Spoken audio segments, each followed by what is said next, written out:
All right, doubling down, the National Security Advisor John Bolton today announcing a new set of sanctions on Venezuela's central bank over its support for Nicolas Maduro while issuing a new threat to Russia. Let's listen. These steps against Venezuela's central bank should be a strong warning to all external actors, including Russia, against deploying military assets to Venezuela to prop up the Maduro regime. The United States will consider such provocative actions a threat to international peace and security in the region.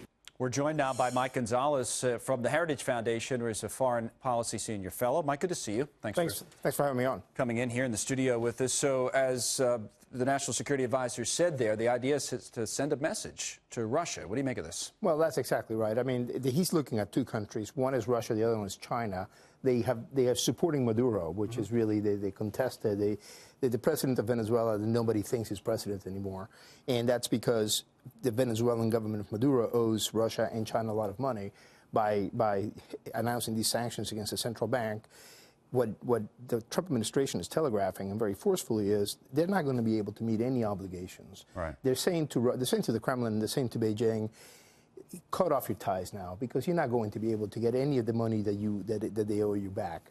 Now, the new government may be able to pay you back, but not this government. Are we at a point where some of this starts to work in terms of Maduro really will be on his way out? And at one point, do we get to a stage where all options on the table conversation is one we really have to have, that we really have to talk about a military option? Are we anywhere close to that? Or? I don't think we're close to that at all. I mean, I think we just started this. We started it 3 months ago. The whole world, sanctions only work if the whole world is united, right? And all of Latin America, the history of Latin America is they never get involved. They don't like, they don't like intervening in each other's affairs. This time they're doing it, and there's a reason for that. Bolsonaro was elected president of Brazil. Is a very new, different leader in Latin America. Ivan Duque was elected president of Chile.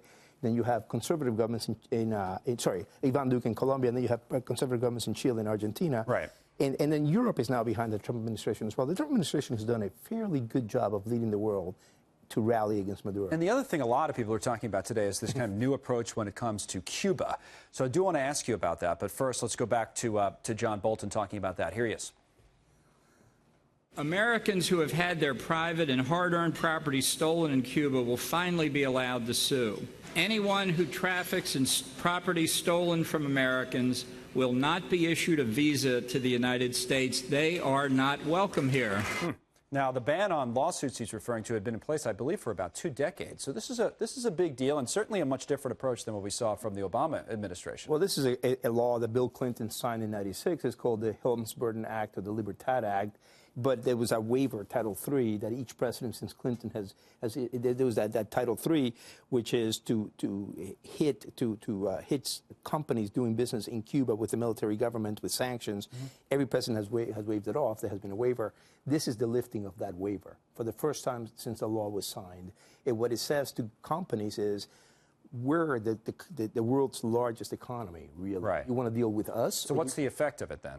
It's to say to any European company, if you do business with Cuba, you're not going to be able to travel here, do business with the United States, and American citizens can sue you if you're transacting in the property that was stolen from anybody who's an American now, including over 2 million Cuban Americans. That is the new thing. But again, a different approach, just at least in tone and in practice. But Mike. And that is the important thing if you want to get Maduro out, because that is who supports the Maduro regime, Cuba. Right. So there you go, Cuba, Russia, and as you say, China.